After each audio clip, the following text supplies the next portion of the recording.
वर्धा जिल्हा परिषदेच्या सिंधुताई सपकाळ सभागृहात समाज कल्याण विभागामार्फत जिल्हा परिषदेच्या सेसफंड योजनेतून अस्थिव्यंग दिव्यांगांना देण्यात येणाऱ्या स्कूटीची पालकमंत्री डॉ. पंकज भोयर यांच्या हस्ते सोडत काढण्यात आली। शासन दिव्यांगांच्या पाठीशी शासन खंबीरपणे उभे आहे। स्थानिक स्वराज्य संस्थेतून 5% निधी दिव्यांगासाठी खर्च झाला पाहिजे ही मोहीम शासनाने हाती घेतली आहे।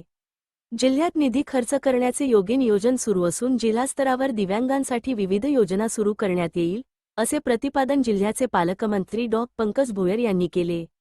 यावेळी मुख्य कार्यकारी अधिकारी पराग सोमण, अतिरिक्त मुख्य कार्यकारी अधिकारी सूरज गोहाड, मुख्य वित्त व लेखाधिकारी मनोज पाते, उपमुख्य कार्यकारी अधिकारी अमोल भोसले, जिल्हा समाज कल्याण अधिकारी मनीषा कुरसुंगे, दिव्यांग कल्याण समितीचे अध्यक्ष संजय जाधव, गिमा टेक्सटाईलचे शकील पठाण यांच्यासह विविध विभागाचे अधिकारी उपस्थित होते।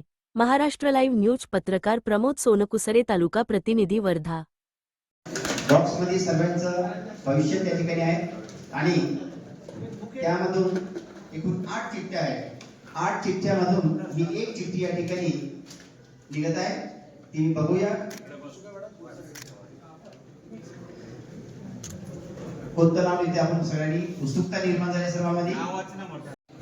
योजना किंवा लाभांच्या वस्तू देण्याकरता एक विशेष अशी मोहीम काही वर्षाआधी सरकारने त्या ठिकाणी सुरू केली आणि त्याची प्रत्यक्ष अंमलबजावणी आपल्या वर्धा जिल्ह्यामध्ये काटेकोरपणे झाली पाहिजे याच्याकरता आमचे सहयोगी मित्र संजयजी जाधव यांनी पुढाकार घेतला आणि बघता बघता मागच्या अनेक वर्षापासून ज्या स्थानिक स्वराज्य माध्यमातून त्या ठिकाणी होतो आहे। आज मला सांगताना आनंद होतोय की मागे आपण निरामय वर्धा अभियान जेव्हा घेतलं होतं त्यावेळेस 43 लक्षापर्यंत तरतूद त्या ठिकाणी केलं आणि जिल्ह्यातल्या दिव्यांग विद्यार्थ्यांच्या 5वी ते 10वी वर्गामध्ये आहेत त्यांना त्यांच्या भविष्यात